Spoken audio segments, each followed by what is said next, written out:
Amén. Gracias, Señor. ¿Nos sentamos? Espero que le haya gustado la canción. Estábamos hablando con Martín, no sé si alguno conocía. Yo porque soy del siglo pasado, por eso la conozco. Cuando yo me convertí, cuando tenía 10 años, escuchábamos esto. Así que en la época de Marcos Witt, cuando Marcos Witt venía y cantaba acá en Resistencia. Bueno, hoy es Pascua. No es la Pascua de los judíos como nosotros entendemos, porque la Pascua duraba una semana, pero coincide la fecha. Y una de las cosas que nosotros vemos en la tele o en las películas, también se acostumbra acá un poco, el famoso huevo de Pascua. Les cuento que no tiene nada que ver con Jesús el huevo de Pascua. No significa que no lo coman, cómalo nomás, pero no mezcle las cosas. Y el famoso que aparece en la película, el conejo de Pascua, tampoco no tiene nada que ver con el Señor. Así que no asociemos una cosa con la otra. No digo que vamos a juntar todos los huevos de Pascua y los tiramos, no. Vamos a comerlos, pero sabiendo que no tiene nada que ver. Y si a usted su conciencia, como dice Romanos, le acusa o no le da paz, y no lo coma directamente, déjelo para el otro día y ya está. Pero lo importante es que sepamos qué es la Pascua. Hoy vamos a leer, estuve orando y quiero hacer un pequeño, rápido repaso de lo que es la Pascua. Y sobre todo, que la Pascua ocurrió la resurrección de Jesús hace 2000 años.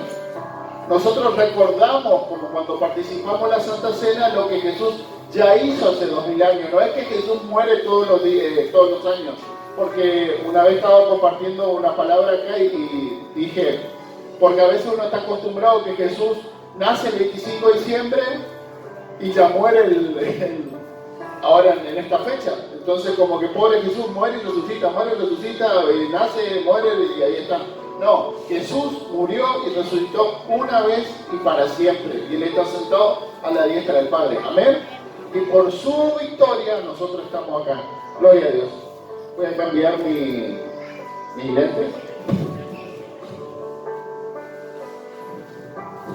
Y le pido por favor que me acompañen, vamos a ir rápido, a Éxodo capítulo 12.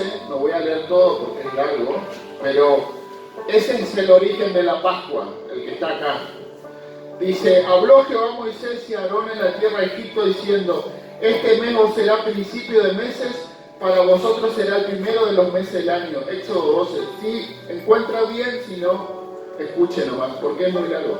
Este mes, hablar a toda la congregación de Israel diciendo, en el 10 de este mes, tómese cada uno un cordero según la familia de los padres, un cordero por familia, y si no alcanzaba toda la familia, se juntaban de 2. Dice el 5, el animal será sin defecto, macho de 1 año, lo tomaréis de las ovejas y de las cabras, y lo guardaréis hasta el día 14 de este mes, o sea, justo en viene que coincide 14 del mes, y lo inmolará toda la congregación del pueblo de Israel sobre las 2 tardes. Tomarán la sangre y la pondrán sobre los 2 postes y en el dintel de la casa y lo que han de comer. Y aquella noche comerán la carne asada al fuego y panes sin levadura con hierbas amargas lo comerán. Ninguna cosa dejaréis de él hasta la mañana, y lo que quedare hasta la mañana lo quemaréis en el fuego. El 11, y lo comeréis así. Esto es otra cosa interesante. Ceñidos vuestros lomos, vuestro calzado en vuestros pies, vuestro bordón en vuestra mano, y lo comeréis apresuradamente. Esta es la Pascua de Jehová. Pues yo pasaré aquella noche por la tierra de Egipto, dice Jehová, y heriré a todo primogénito en la tierra de Egipto, así de los hombres como las bestias, y ejecutaré mis juicios en todos los días de Egipto. Y la sangre os será por señal en las casas donde vosotros estéis, y veré la sangre y pasaré de vosotros, y no habrá en vosotros plaga de mortandad cuando hiera a la tierra de Egipto. Y el 14, y este día os será en memoria y lo celebraréis como fiesta solemne para Jehová durante vuestras generaciones, por estatuto perpetuo lo celebraréis. Amén. Martín, ¿me puede bajar un cachitito la música? El 24, y guardaréis esto por estatuto para vosotros y para vuestros hijos para siempre. Y miren lo que dice acá, y cuando entréis en la tierra que Jehová os dará, como prometió, guardaréis este rito. Y cuando os dijeren vuestros hijos, ¿qué es este rito vuestro? Vosotros responderéis, esta es la víctima de la Pascua de Jehová, el cual pasó por encima de las casas de los hijos de Israel en Egipto, cuando hirió a los egipcios y libró nuestras casas. Entonces el pueblo se inclinó y adoró. Interesante, rápido leímos, que este era cuando Israel estaba en Egipto y estaba por salir. Entonces, esta era la última plaga, como ustedes saben, habrán visto la película por lo menos, que Dios le dice a Moisés, voy a hacer esto, voy a matar a todos los primogénitos en todo Egipto, y el que obedecía la voz de Dios y comía el cordero y ponía la sangre en los dinteles, en los costados de la puerta, se salvaba. El cordero era el cordero de la Pascua, esta es la Pascua de Jehová. ¿Qué significa pasar por alto? En realidad la palabra Pascua nosotros en castellano no la entendemos tanto, pero en otros idiomas está mejor. Por ejemplo, como en inglés dice Passover, pasar over, arriba, pasar por encima. Pascua es pasar por encima. Jehová pasó por encima. Entonces pasó por alto, vamos a decir, pasó y no cobró la víctima que tenía que cobrar, porque la víctima ya estaba cobrada. Murió un inocente, murió una oveja o un corderito, macho sin defecto. ¿Se entiende? O sea, en esa casa ya hubo una muerte. No es que en esa casa no hubo muerte, en esa casa ya hubo una muerte un rato antes. ¿Se entiende o no? No es que Dios le perdonó nomás a Egipto, no. Egipto pagó el precio de sangre. Hubo alguien que tuvo que morir para que en esa casa no fallezca nadie. ¿Se entiende? Y cuando el ángel iba mirando el resto de las casas, llegaba a la casa de los egipcios y no oía la sangre. Y bueno, y entraba y se cobraba. Ahora, lo interesante que otra cosa que vemos, entre tantas cosas, es que Dios le dice al pueblo de Israel, vestite, prepárate, ponete tus zapatos, ponete tu calzado, agarrar tu bastón, agarrar todo y prepárate para salir. Porque esa noche era la liberación, esa madrugada ya se iban. El pueblo de Israel no entendía todo. Jehová no te va a decir, Dios no te va a decir todas las cosas. Dios te va a dar instrucciones muchas veces. Pero cuando vas caminando en fe, porque ellos lo hicieron en fe, ellos no sabían todo lo que iba a pasar, porque no había pasado. ¿Se entiende? O sea, ellos sabían que tenían que hacer esto, pero no sabían los detalles. Nosotros sí, porque ya vimos la película, pero ellos todavía no. Entonces ellos decían, ¿para qué voy a ponerme todo esta ropa? Preparándose. Y dice que ellos, el pan tenía que ser pan sin levadura, porque no tendrían que tener tiempo para que eso leude.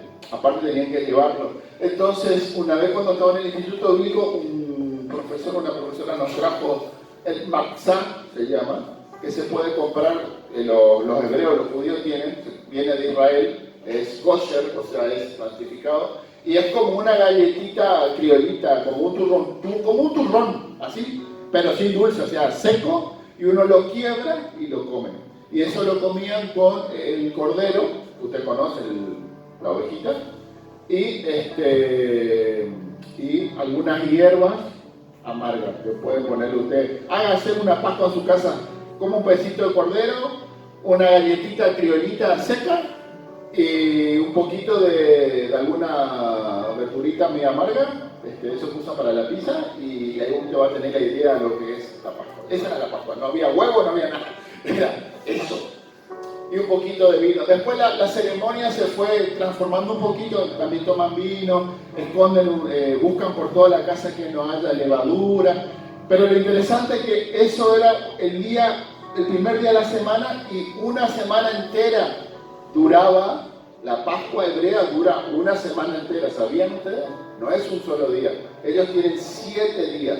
Ahora vamos a leer, cuando Jesús va y hace la cena con sus discípulos, era el principio, era el primer día de Pascua que comían el cordero, pero ellos guardaban la fiesta hasta el último día, que fue cuando Jesús resucita. ¿Se entiende? O sea, toda la fiesta de la Pascua dura más o menos 7 días. ¿Amén? ¿Se entiende?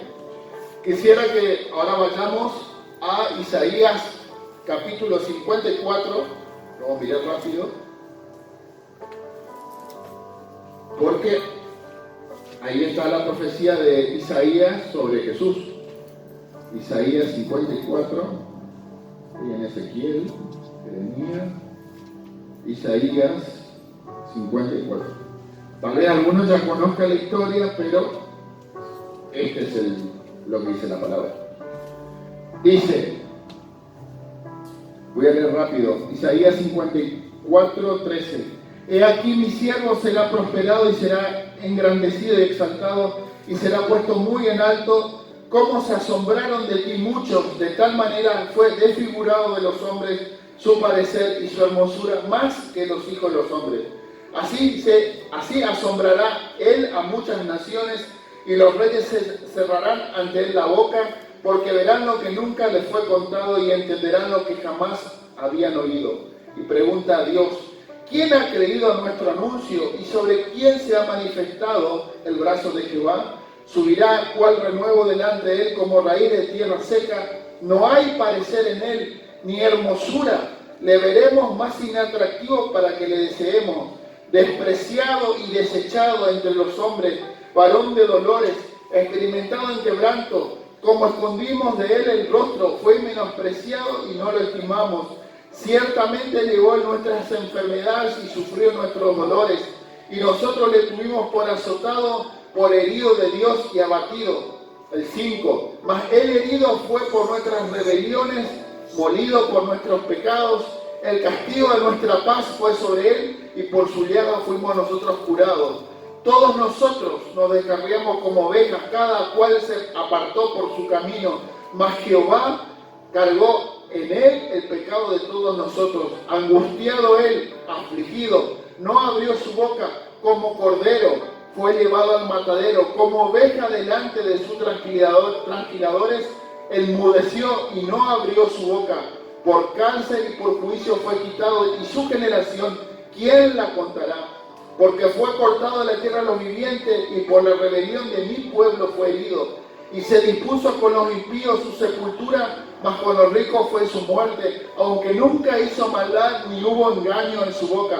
Con todo, Jehová quiso quebrantarlo, sujetándole a padecimiento, y cuando haya puesto su vida en expiación por el pecado, verá linaje, vivirá por largos días, y la voluntad de Dios de Jehová será en su mano prosperada, y verá el fruto de la aflicción de su alma, y quedará satisfecho. Por su conocimiento justificará mi siervo justo a muchos, y llevará la iniquidad de ellos. Eso somos nosotros. Por tanto, yo le daré parte con los grandes, con los fuertes repartirá despojos, por cuanto derramó su vida hasta la muerte y fue contado con los pecadores, habiendo él llevado el pecado de muchos y orado por los transgresores. Amén. Ese es el Cordero de Dios. En Juan 1:29, Juan dice, he aquí el Cordero de Dios que quita el pecado del mundo. Juan 1:29, no lo leemos porque es un solo versículo, pero le doy la cita. Juan 1:29, ahí cuando Juan el Bautista estaba predicando a Israel sobre el arrepentimiento, preparando el camino, él decía, viene uno del cual yo no soy digno de desatar la correa de su calzado. Y hablaba del Mesías, el Cordero de Dios que quita el pecado del mundo. En ese momento el pueblo de Israel no entendía todas las cosas. No había alguien que le explique todas las profecías, porque eso era lo que tiene la profecía. Hasta que no se cumpla totalmente, no se entiende todos los detalles. Entonces cuando los hebreos leían el libro de Isaías, decían, pero esto es Israel.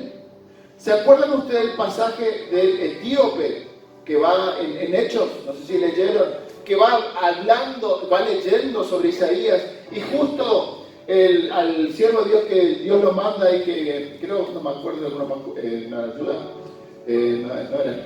Felipe, y va, y Felipe le dice, el Espíritu Santo le dice, acércate al carro. Y le pregunta al etíope, ¿entiendes lo que lees? ¿Cómo podré si nadie me explica? Y ahí le explicó de este pasaje. Empezando con este pasaje, le explicó todo lo que hizo Jesús. Ahora vuelvo a decir, nosotros entendemos porque ya vimos el final de la película y ya tenemos el final de los finales en Apocalipsis, pero en ese momento no. Entonces, cuando llegó el tiempo del cumplimiento de la profecía, ahí las cosas se empezaron a dar. Por eso que Juan el Bautista decía, este es el Cordero que quita el pecado del mundo. Cuando llegó el momento, Jesús lo hizo. Pero lo que quiero mirar acá es que ustedes observen, que pongan detalle. El otro día estaba hablando con una hermana que está acá sentada y estábamos hablando por WhatsApp de cuán importante es que entendamos y siempre lo tengamos fresco, que a Jesús le costó. No es que Jesús se fue, como algunos piensan, ay, sí, me voy a morir y bueno, listo. No, Él sufrió. Acá vemos detalle por detalle, por eso que me tomé el trabajo y ustedes se portaron bien y escucharon todo, de todo lo que Jesús sufrió. Cuando el profeta Isaías miraba el futuro, cuando Dios le mostraba, no me pregunten cómo, porque yo no sé, no estuve ahí, pero Dios le mostraba. Él podía ver cosas, pero no contaba todos los detalles, absolutamente todo no, pero que sí que sufrió, herido, dice, de tal manera fue desfigurado de los hombres su parecer. Jesús fue desfigurado, se le hinchó la cara, dice que cuando le estiraban la barba, te pegan un sopapo, una piña o te golpeaste y te pasa, se te hincha, ¿no? A Jesús se le hinchó toda la cara, se le hizo un sapo la cara, en el sentido de hinchado, todo hinchado, o sea, se desfiguró su cara, pobre, y le seguían pegando y le seguían pegando, dice, y su hermosura más que los hijos de los hombres, o sea, ya la cara de él era toda desfigurada, dice,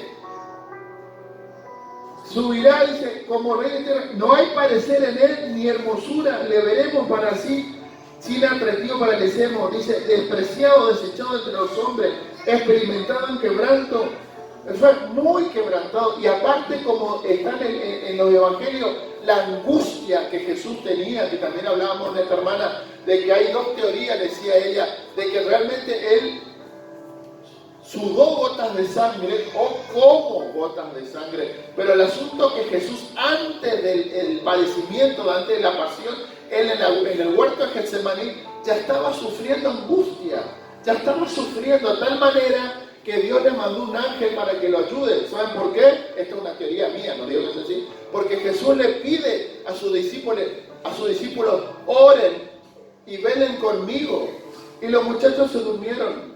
Entonces Jesús necesitaba que alguien le dé ahí un aliento, y bueno, y el ángel vino a fortalecerlo, pero él pasó a tal punto que Jesús le dice, Jesús siendo Dios, le dice al Padre, si es posible, pasa de mí esta copa, porque para ti nada es imposible. O sea, Jesús estaba sufriendo, antes que le peguen, él ya estaba sufriendo. Pasa, Padre, de mí esta copa, si es posible. Yo sé que para ti nada es imposible, mas no haga mi voluntad, sino la tuya. Jesús se sometió y le costó precio de sangre. Y si ustedes vieron La Pasión de Cristo, alguna de las películas, eso es lo más cercano que hay a lo que fue en realidad. Yo cuando vi la primera vez que vi la película en el cine, me aguantaba porque era las ganas de llorar, porque era así. Sobre todo cuando el látigo romano le arranca un pedazo de la piel y le arranca y se le ve las costillas. Eso fue así. A Jesús le arrancaron la piel se le colgaba en jirones. Es como que a vos te agarren y te saquen toda la ropa y te empiecen a cortar con una gilet.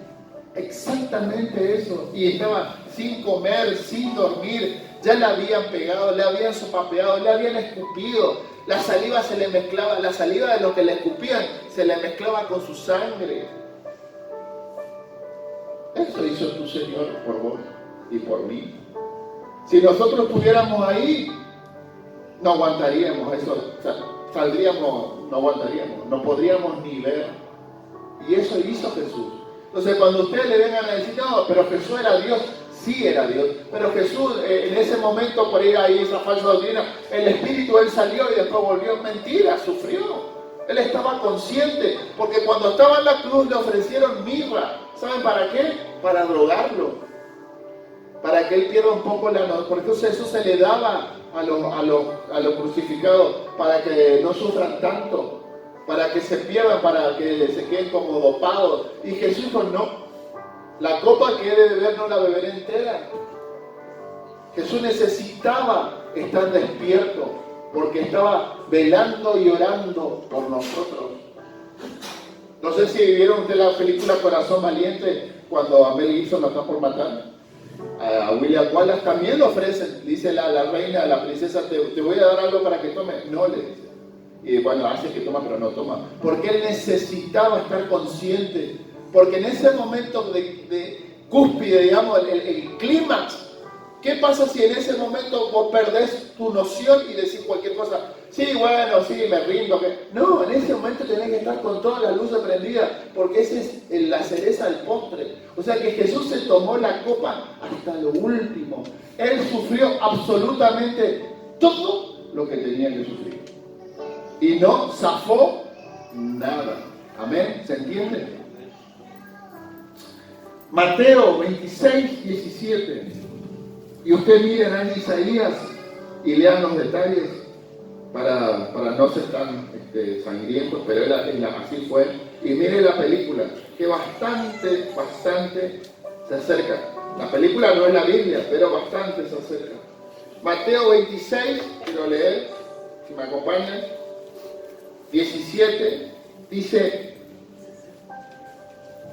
el primer día de la fiesta de los panes sin levadura, esto es la Pascua, vieron el primer día, que fue el domingo pasado, vinieron los discípulos a Jesús diciéndole: ¿dónde quieres que preparemos la Pascua para que la comas?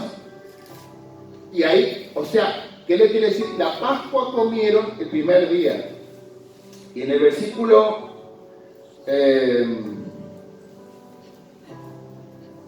26,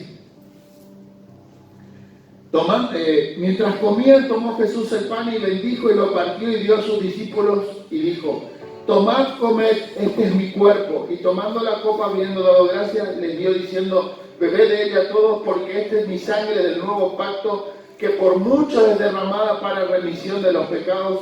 Os digo que desde ahora no beberé más de este fruto de la vid hasta que el día en que beba nuevo con vosotros en el reino de mi Padre. Hace exactamente lo mismo que Dios le dice en Éxodo. Hace esto, pero fíjate en el futuro. Acá Jesús nos dice, le dijo a los discípulos: no beberé más de este fruto de la vid hasta aquel día en que lo beba nuevo con vosotros en el reino de mi Padre. O sea, tengo que sacrificarme. Este es el nuevo pacto. Derramo mi sangre, pero este es el resultado, este es el fruto de la aflicción. Voy a beber de nuevo esta copa, vino nuevo con vosotros en el reino de mi Padre. Cuando los egipcios estaban por morir, el pueblo de Israel estaba por salir, ¿qué leímos hace un ratito? Dios le estaba dando instrucciones para comer y le dice: a futuro, cuando estés en la tierra prometida y tu hijo te pregunte, enseñale. O sea, fe. Todo el tiempo es fe, todo el tiempo es confianza. La fe viene por el oír y el oír la palabra de Dios. Cuando Dios te dice una cosa, obedecerle, aunque no entiendas toda, porque hay un más allá, hay un futuro. ¿Se entiende o no? El propósito de la Pascua en Egipto, ¿cuál fue? Que el pueblo salga, y ahí se terminó la historia. No, que llegue a la tierra Canaán. ¿Amén? ¿Sí o no? ¿Y cuál es el propósito de Jesús? El nuevo pacto: mi sangre derramada, mi cuerpo quebrantado por vosotros. Pero este vino lo tomaré nuevo en el reino de mi Padre. Todo esto que yo sufro es para que vos beban el vino nuevo en el reino de mi Padre, dijo Jesús. Esa es nuestra esperanza. Que todo lo que Jesús sufrió con una causa y tuvo un efecto, que hoy lo disfrutamos. Pero también el Señor nos dice: esta también es tu esperanza. Mi sangre para tu liberación, mi cuerpo y mi llaga para tu sanidad, pero para tu salvación eterna. Siempre que comemos la Santa Cena, que compartimos la Santa Cena, decimos: y hasta que el Señor venga. Y el Señor viene. No sabemos cuándo viene, pero puede muy tranquilamente ser esta la última Pascua. Porque no hay nadie en el mundo, solamente Dios, ni los ángeles de Dios saben cuándo Jesús va a volver. Pero va a volver. ¿Sí o no? Porque ahí Él lo dice en muchos lados de la Biblia. 1 Corintios 5:7.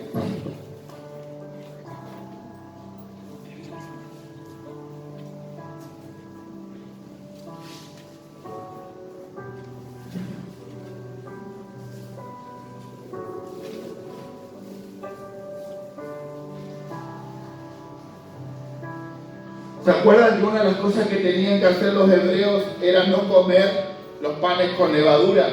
Y una de las costumbres que tienen los israelitas hoy, los hebreos hoy, los judíos hoy, es buscar todo rastro de levadura en la casa. No puede haber nada de levadura durante una semana entera, no puede quedar nada. Entonces, ¿qué es lo que dice el apóstol Pablo a los corintios que eran gentiles como nosotros, o sea, no hebreos? Dice: limpiaos, 5:7, pues de la vieja levadura, para que seáis nueva masa, sin levadura como sois, porque vuestra Pascua, que es Cristo, ya fue sacrificada por nosotros. Así que celebremos la fiesta de la Pascua, no con la vieja levadura, ni con la levadura de malicia y de maldad, sino con panes sin levadura, de sinceridad y de verdad. Amén. Y vamos a mirar ahí en el capítulo 7, en 2 Corintios.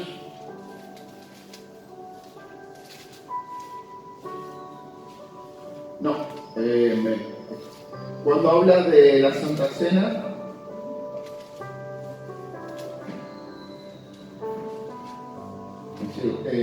¿seguro se acuerdan de qué capítulo está la Santa Cena? Acá, ya está el monte. Dice el 11, hoy no tenemos Santa Cena, pero está bueno leer. Dice: porque yo recibí el 23, 11-23, porque yo recibí del Señor lo que también he enseñado, que el Señor Jesús, la noche que fue entregado, tomó pan, y habiendo dado gracias, lo partió y dijo: tomad, comed, este es mi cuerpo que por vosotros es partido, haced esto en memoria de mí.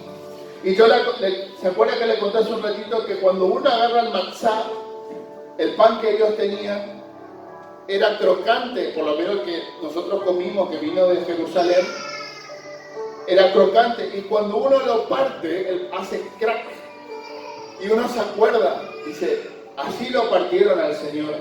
Nosotros cuando comemos el pancito de la Santa Cena ya viene todo partido, pero ese momento que uno lo rompe, ese creo que es el momento, uno de los momentos para remarcar. Cuando tomamos el pan entero y lo quebramos, es impresionante ese momento. Y dice: asimismo también tomó la copa después de haber cenado, diciendo: esta copa del nuevo pacto de mi sangre, haced esto todas las veces que la bebiereis para memoria de mí. Así pues, todas las veces que comieres este pan y bebieres esta copa, la muerte del Señor anunciáis hasta que Él venga. Amén. Siempre la esperanza de que el Señor vuelve. Y no es esperanza, es fe. Una vez decía Marcos Witt la diferencia entre esperanza y fe. Esperanza es: yo tengo la esperanza de que el hermano acá me invite a su casa a tomar un café con leche algún día. Es una esperanza. Él no lo sabe, pero yo estoy esperando. Espero. Pero yo no tengo la certeza. Ahora, si él me dice: ¿cómo es tu nombre? Rodrigo me dice: mire hermano, le invito mañana café con leche, 17 horas. Ahí ya tengo la certeza que eso va a ocurrir, porque me dio su palabra. Y si él es cristiano y es fiel y no miente, va a cumplir su palabra. Y Dios nos da la certeza, su palabra, y nuestra fe la podemos edificar sobre su palabra. Esa es la diferencia entre esperanza y fe. Nosotros no tenemos esperanza de que Jesús va a volver. Tenemos fe, la certeza sobre la palabra, sobre la promesa que Él, que no miente, que Él es fiel, que Él siempre cumple, que eso va a ocurrir. Entonces, cada vez que una Santa Cena, todos los meses que participamos, le invito, si alguna vez no participó, bautícese y participe. Usted está tomando un recuerdo, un recordatorio de una Pascua de Cristo. Está tomando un recuerdo y siempre pensando y mirando sobre el Canaán celestial. Mientras tanto, estamos yendo, estamos caminando, disfrutamos las bendiciones de Dios. ¿Cuál es? La sangre. Nos limpia de todo pecado, como estuvimos leyendo, sacar toda inmundicia, sacar todo lo malo, sacar todo aquello que nos aparta, que no nos deja tener comunión con Él. Y con el precio de lo que Él pagó en su carne, que nosotros podamos ser sanos. O sea, tenemos provisión para salir al desierto, que sería nuestra vida, pueblo de Israel, que tenía que caminar todo ese trayecto hasta la Canaán, y bueno, hacer el paralelo, hermano, hermana, si vos querés, vamos, tenemos que caminar un tiempo hasta llegar al cielo, pero tenemos la promesa, de la certeza, la fe, la esperanza puesta en su palabra, que eso va a ocurrir, amén. No sabemos cuándo, no sabemos si puede ser mañana, pasado, dentro de un mes, 2 meses, 3 meses, 1 año, 2 años, no sabemos, pero las cosas están candentes, vamos a decir. Amén. Quisiera leer de vuelta un poquito para cerrar Isaías 54. Vamos de nuevo ahí y oramos.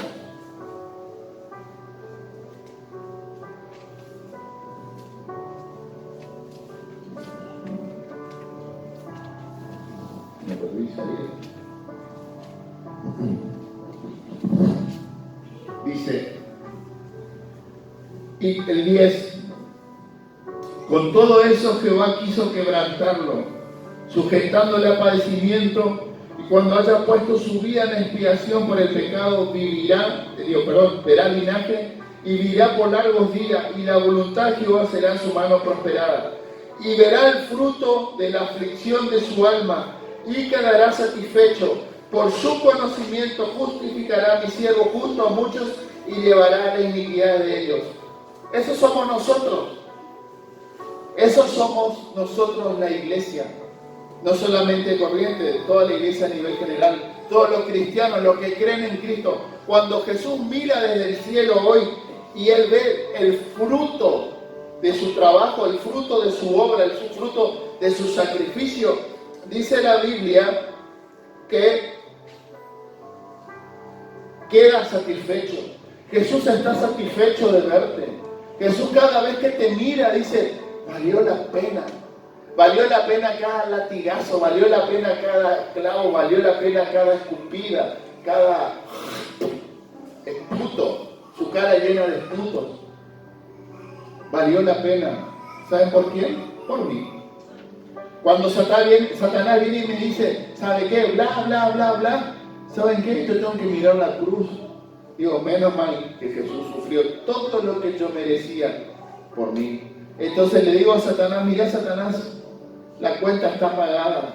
Acá tengo la cuenta. Pagado, no le debo nada a nadie. Igual que el pueblo de Israel cuando pasaba el ángel. El ángel, el vengador de Jehová, el ángel venía y miraba la sangre en los dinteles y decía, el precio ya está pagado, sigo de largo.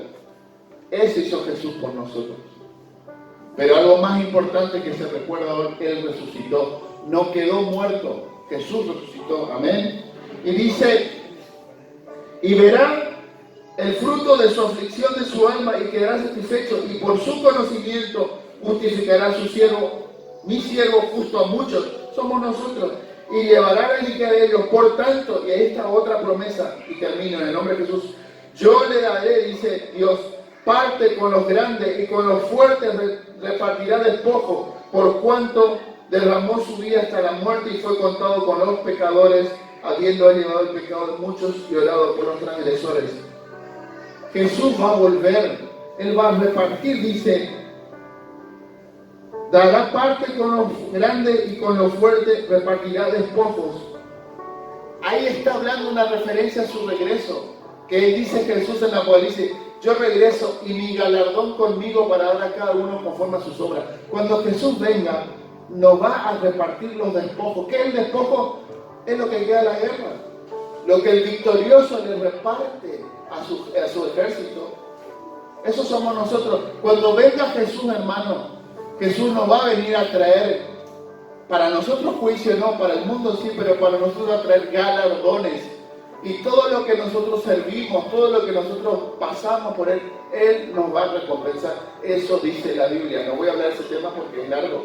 Pero Él repartirá despojos, dice. Él dará a sus siervos, aquellos que le sirvieron, aquellos que le creyeron.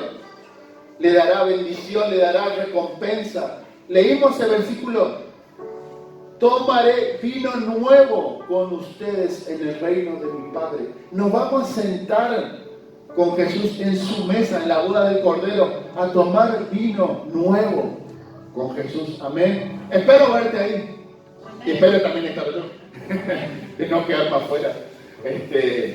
Pero ¿qué le parece? Espectacular, ¿no? Amén. Jesús vive. Dios le bendiga mucho, hermano. Felices Pascua.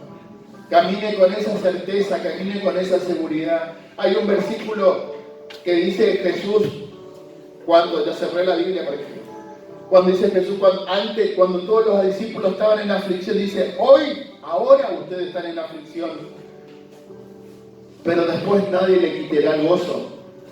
Cuando iba a pasar la resurrección, el gozo que nosotros debemos tener de la resurrección, nada nos puede quitar, porque Él vive. Acuérdese, Él vive, y porque Él vive, yo vivo, y cuando Él vive, yo vivo, y porque Él vive para siempre, yo vivo para siempre. Eso dice la Biblia: el que cree en mí tiene vida eterna, dijo Jesús, y la muerte y el Hades no pueden vencerlo. Jesús, tu Señor, tu fuente de vida, venció las muertes, el Hades, la enfermedad, bajó allá abajo y subió hasta arriba, y da dones a los hombres, dice la Biblia. Ese es tu Dios, ese es tu Señor. La vez pasada compartí acá en este púlpito un mensaje: ¿cuál es la imagen de Jesús? Y cierro con esto en el nombre de Jesús. Una vez yo estaba en una iglesia afuera, acá no en este país, y vi un crucifijo muy grande, y en el crucifijo estaba un Jesús, una imagen ahí de Cristo colgado, muy fea, con la boca abierta y mirando para abajo como desesperado. Y yo decía: esa es la imagen que la gente ve cuando entra a la catedral. Era una catedral. Esa no es la imagen de Jesús. ¿Usted quiere saber cuál es la imagen de Jesús? Lea Apocalipsis, capítulo 1, Jesús resucitado y glorificado. Ese es el Jesús que vuelve, no el Jesús que estaba en la cruz. El Jesús que está en la cruz pasó una vez, dice Hebreos, presentó su sangre una vez y para siempre, obteniendo eterna redención. Y porque nuestro sumo sacerdote, dice Hebreos, vive y vive para siempre, tiene un sacerdocio inmutable, dice Hebreos. Y ese es el fiador del nuevo pacto, un sacerdote que está sentado a la diestra del Padre, intercediendo todos los días por cada uno de nosotros. Amén. Acercaos confiadamente al trono de la gracia, dice Hebreos capítulo 4, para alcanzar gracia y oportuno socorro. ¿Qué es gracia? El favor inmerecido. Cuando más sucio yo me siento, cuando más macana, cuando enterré la pata hasta la oreja y digo: ya no hay más nada para mí. Dios mira la sangre de Jesús, mira el sacrificio que Jesús dice: sí, ese precio es por tu macana, yo te limpio. Acercaos confiadamente al trono de la gracia para el oportuno socorro. ¿Cuál es el oportuno socorro? Cuando más necesito. Amén. Es el Jesús que tenemos, vivo, victorioso, glorificado, que sí sufrió, que sí murió, pero resucitó. Amén. ¿Alguno que quiera aceptar al Señor, que lo reconozca en su corazón? ¿Somos todos creyentes? Amén. Bueno, nos ponemos de pie y vamos a orar. Vamos a orar. No se guíe por lo que yo oro. Le pido en el nombre de Jesús, por favor, le suplico, le imploro, les ruego que no se guíen por lo que yo oro. Órenle ustedes. No se apuren por los diezmos y la ofrenda, eso lo vamos a hacer después, en 5 minutos más.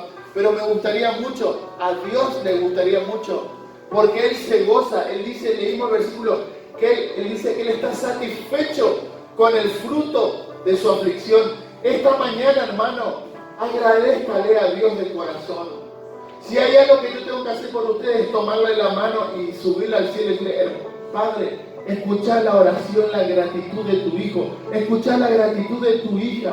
Acá está Jesús, el precio de tu aflicción.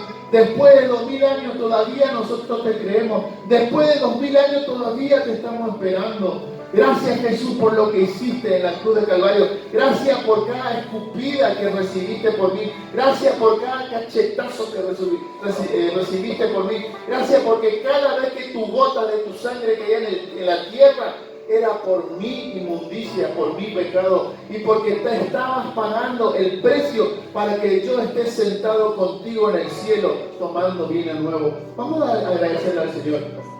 Pequeño sacrificio, ¿verdad? 2 minutos, ¿no? Señor Jesús, ore usted, abra su corazón y ore. Señor Jesús, gracias te doy. Gracias te doy, Señor, por lo que tú hiciste en la cruz del Calvario, porque tú derramaste tu sangre, Señor. Nosotros no somos conscientes, no podemos entender lo que te costó, cómo sufriste cada latigazo, cada escupida, cada patada, cada sopapo, cada bofetada. A veces nosotros nos duele, nos lastiman cuando nos dicen alguna barbaridad, algún insulto o nos desprecian, pero tú dices la palabra, fuiste despreciado, fuiste abandonado, fuiste castigado por nosotros, Señor. Yo gracias te doy porque en la cruz del Calvario tú pagaste el precio por mí, por cada una de mis macanas, por cada una de mis barbaridades, por cada una de las cosas que a mí me aflige, por cada una de las cosas que a mí me avergüenza. Tú pagaste el precio, Señor, y moriste y no rechazaste, pagaste el precio y dijiste, yo voy a la cruz por vos, por Adrián, por Juan, por Mateo, por Lucas, por Esteban. Ponga su nombre ahí, ponga su nombre. Si usted se llama Estela, ponga ahí Estela. Señor Jesús, por cada uno de nosotros. Y todo el precio fue pagado en la cruz, dice Colosenses. Él anuló el acta de los decretos contra nuestra y nos dio vida eterna, vida eterna.